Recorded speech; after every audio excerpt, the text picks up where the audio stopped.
Maaf ya, saya menggunakan kata-kata dalam Injil. Injil juga kitab suci. Maaf ya, yang agak alergi nggak apa-apa, lupakan aja. Tapi ini saya sangat tertegun dengan kata-kata Injil. Begini dalam Injil, kamu saja yang jahat, ketika anakmu minta roti, pasti tidak dikasih batu. Shalom, salam damai sejahtera bagi kita semuanya. Jumpa kembali dengan Pastor Daud. Dan apa kabar saudara-saudaraku? Saya berdoa saudara semuanya sehat selalu ketika mengklik video ini. Karena dengan menyaksikan video ini, saudara telah ikut mendukung pelayanan Pastor Daud lewat media sosial, khususnya di YouTube ini.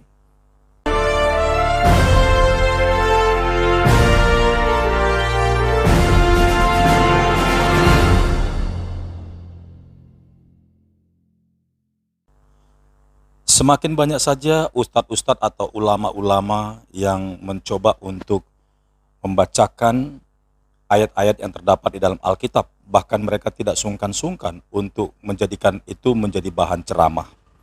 Entah apa tujuannya, yang pasti tidak jelas. Apakah mereka benar-benar mengimani isi Alkitab tersebut, atau memang bermaksud untuk menjelek-jelekkan tokoh yang paling dimuliakan, yaitu Tuhan Yesus.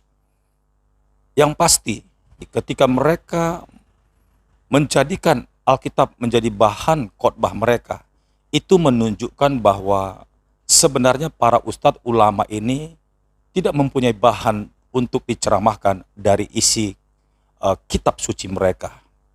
Nah, seperti apa para ustadz ulama yang berceramah dengan gaya pendeta dan membahas isi Alkitab? Ini videonya. Diterangkan di dalam Lukas ayat pasal 20 ayat 36. Sebab mereka tidak dapat mati lagi. Mereka sama seperti malaikat dan mereka adalah anak-anak Allah karena mereka telah dibangkitkan. Artinya orang kalau dibangkitkan itu berarti tidak mati lagi, dan mereka tidak berbentuk jasad tapi seperti malaikat-malaikat, bukan dalam bentuk kasar tapi dalam bentuk yang halus. Tetapi dikatakan di sini bahwa Yesus bangkit dari kematiannya bukan seperti malaikat, bentuk kasar.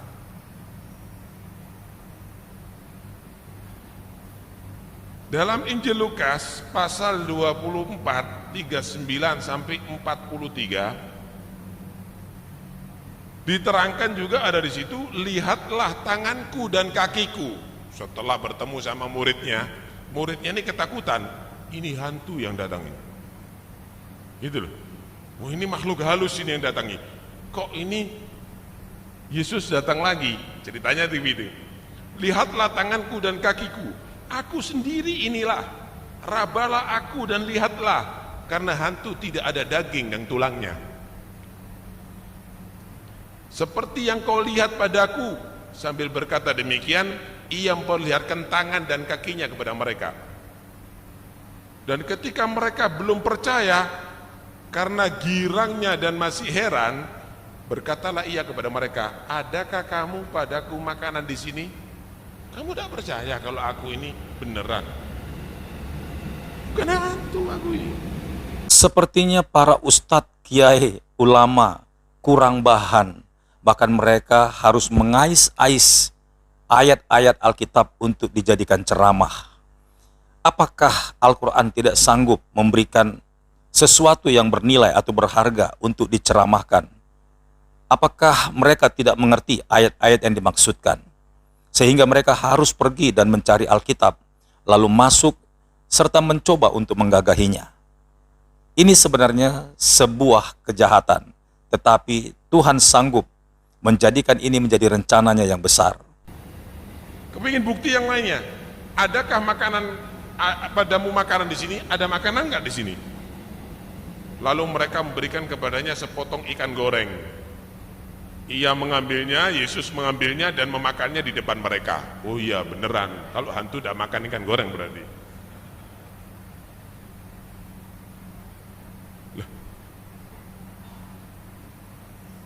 Artinya mereka benar-benar ragu bahwa yang dibunuh itu adalah Yesus.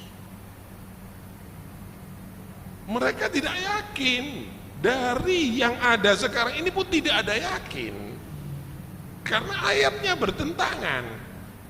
Dalam Lukas yang tadi itu dinyatakan bahwa manusia itu kalau bangkit dari kematiannya bentuknya seperti malaikat, bukan dalam bentuk kasar tapi dalam bentuk halus. Tapi ada di sini mereka menyatakan Yesus bangkit dari kematiannya bentuknya kasar, ada tulang, ada daging, makan ikan goreng lagi. Ini adalah satu bukti bahwa in yattabi'una illa dhon.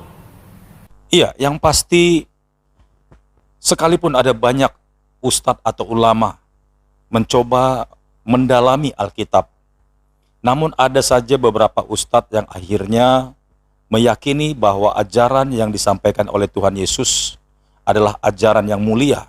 Bahkan dalam kekagetan mereka kagum kepada semua perkataan-perkataan Yesus yang mengajarkan sesuatu yang tidak biasa diajarkan oleh manusia. Dan itu sebabnya para ulama, ustadz ataupun para kiai terheran-heran ketika membaca isi Alkitab. Namun ada juga di antara mereka yang jelas-jelas menghujat atau menghinakan Tuhan Yesus ketika mereka mencoba untuk menjelaskan atau menjadikan bahan ceramah di tengah-tengah jamaah mereka. Dan atas kesolehannya Tuhan yang dikabulkan. Makanya kalau kita berbicara mengenai penyaliban sahabat-sahabat sekalian, itu sangat luar biasa. Beli Bible banyak di Gramedia. Beli Bible, pelajari. Yaitu jangan sekali-kali kau membaca Bible tanpa bimbingan pendeta atau pastor, apalagi membandingkan dengan kitab suci orang lain, agama lain. Jangan. Tidak boleh. Yesus itu manusia, ya. Tapi dia 100% juga Tuhan. Coba nih. Capek tanganku. Yesus telah menebus kita dari kutuk hukum Taurat dengan jalan menjadi kutuk. Sekarang pertanyaannya, dosa apa kurang kerjakan ini Yesus? Apa kesalahan beliau? Kira-kira dosa apa yang telah Yesus lakukan sampai dia harus terkutuk? Tanya kan? Nah, coba tanya teman-teman Kristen yang hebat sekalipun. Dosa apa yang dilakukan oleh Yesus, bro? Sampai dosa-dosamu, curi ayam, curi kambing, curi sapi, harus ditanggung sama dia. Apa dosanya Yesus? Tidak ada mau semua. Keluaran 23 nomor 7, jangan kau bunuh orang yang tidak bersalah. Jangan kau bunuh orang yang tidak berdosa. Yesus ada salah nggak? Yesus ada dosa nggak?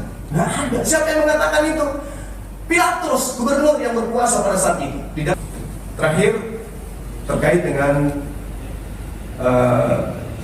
apa yang kemudian diajarkan oleh Yesus, syahadatain.